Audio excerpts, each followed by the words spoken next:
Now, the Council of Governors CoG is raising the red flag over the increasing sale of, believe it or not, fake cancer drugs to unsuspecting patients. They're also worried of the theft of drugs from public institutions. Just last week, 6 members of staff at the Kenyatta National Hospital, remember, were charged in court for stealing cancer drugs worth 4.6 million shillings. The CoG, through its health committee chairperson, Professor Anyang Nyong, are now, among others, calling for a review of the management at Kenyatta National Hospital after it emerged that the stolen drugs were actually being taken to a facility owned by a senior staff. Yusuf Farah brings us that, well, puzzling story. Council of Governors Health Committee Chairperson Professor Anyang Nyong noted theft of medical supplies was rampant in the Kenyatta National Teaching and Referral Hospital Private Wing, Intensive Care Unit and Cancer Center.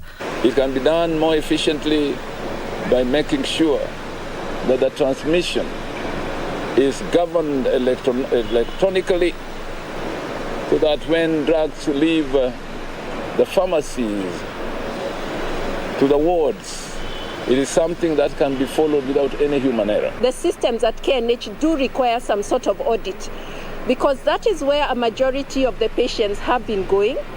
And when we have drug stockouts, when we have constant breakdown of radiotherapy machines, it is very, very unfortunate, because the minute a cancer patient misses their chemotherapy or radiotherapy session, then it becomes that much harder to treat the disease. Concerned by the increased sale of fake cancer medicine in the market, the Council of Governors now wants the Ministry of Health to thoroughly vet staff at the country's largest referral hospital and private facilities to ensure there is no conflict of interest. The culprits have not been punished, notwithstanding some report that people in ICU have been denied their medicine and counterfeit medicine given to them in this premier hospital in the Republic of Kenya.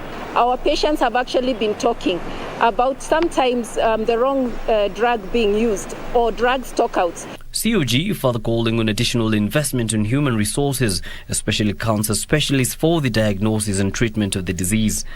A report by the Kenyan network of cancer organizations puts cancer as the third leading cause of death in the country, with an estimated 42,116 new cases and 27,092 deaths annually. Isufar reporting for Prime Edition.